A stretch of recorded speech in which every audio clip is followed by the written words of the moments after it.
Well, I've been busy since the last time I shot some video. The last time, if you remember, right in this area, there was a big black pond liner thing with the plants growing out of it. That's all gone, and we've now have my new dry grow out system set up. Let me show you its features. Anyhow, so let's start over here on this side. What I've got is a 55-gallon drum. Now this is cut off. It's not all the way that deep into the ground. My clay soil is way too hard. It was going to take forever. So it's down about 20 inches under the ground. And I simply cut off the top, cut off the top. If you cut down a little ways on these, about that far or so down, the way they're curved, and they're shaped, you can cut it down, halfway or so, and then this will sit right inside of that top. And the way it sits, it looks like it's normal, so it's secure on there. But let's take a look at what's inside, and we'll go over how this works. So, if you look, all there is a bucket inside of there. So right now, inside of that cat litter box is bags of lava rock. I'm probably going to put some other filtration media in there, but lava rock works great. Tons of surface area. So it comes out of that cat litter jar. Let's drill some holes on the top. As you can see, the water's dribbling out, so it's not pulling out much water. So those holes are plenty big enough. One hole for the cord, and just one hole for the on the top here for the outflow. And as you can see, I just put a hole in the side and ran the cord through. No big deal. This side is actually a little lower than where the cord hole is. That cord hole would be like an emergency overflow, but it should never get to that point. So, and here you can see how this fits. It just slides right back in there. No big deal. Okay, now look, I do have a leak right here, but that's okay because this doesn't marry up very good with this. So what I'm going to have to do is go back and put Teflon tape. I had it all secured up and had good Teflon, and I test fitted it, pulled it back off, and I realized that my Teflon got screwed up, but I don't care because it's flowing. If you look, it runs right back into the container, so it's not leaking outside. Not a big deal right now. But leaks don't get better, they get worse. So we'll have to fix that. So then we come up through a 1/2 inch. That's all I need because all I'm getting out of here is a dribble. It's just barely coming out. So I got more than enough flow for a 1/2 inch to handle. I decided to go with a regular 1/2 inch on-off valve, just a ball valve. That way it's easier to keep it clean. Use those little small valves.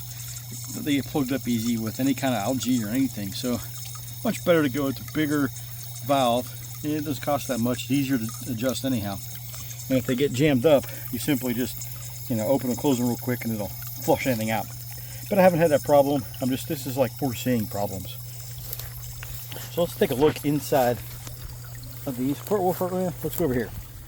So as the water comes in, I actually have a ball valve on the end instead of a 1/2 inch what do we call it, plug. And this is why, because I can just open this up and I get water coming out. That water coming out will be real useful if I want to do a water change, or if I want to flush out these lines for whatever reason. That's why I did that. So let's take a look inside here.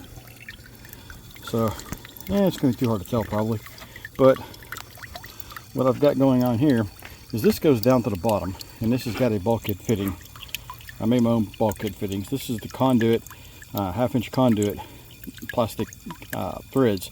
So it's threaded through here onto this, and onto another one, to another conduit. So, and then I put a O-ring on the inside. So this just runs down. If the camera will cooperate, it just runs down into here. Just drill a hole in there. It's real simple. And that way, if I want to, I could pull out the whole tote, because there's nothing really attaching the tote to the stand. It's sitting there, water coming in the top, water coming in here, and then it's just going out there. That hose, just pull that hose out because I'm picking it up. So I can take this, move it anywhere I want, move it around, clean it, whatever I want to do with it. So that makes it real nice. So on the bottom, can't really tell, this goes almost all the way to the bottom, and I have a intake sponge filter over top of it, so that way it'll filter the water out in there too. And this sponge will actually get a little extra surface area, and that just drops into my 1 inch pipe down here. It's a 1 inch thin walled pipe, and it runs all the way back and dumps into here. So if you look at the screen on top, the main reason for the screen is to keep a lot of insects out. I want to keep all the dragonflies and damselflies out of here. if I can.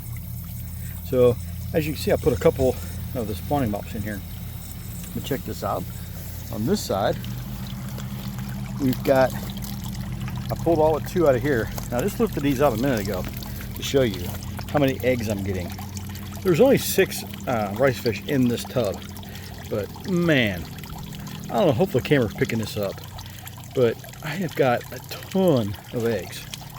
I mean, there's probably a couple hundred eggs right here, just in those 3, and there's 2 left in there. I ain't pulling the other 2 out.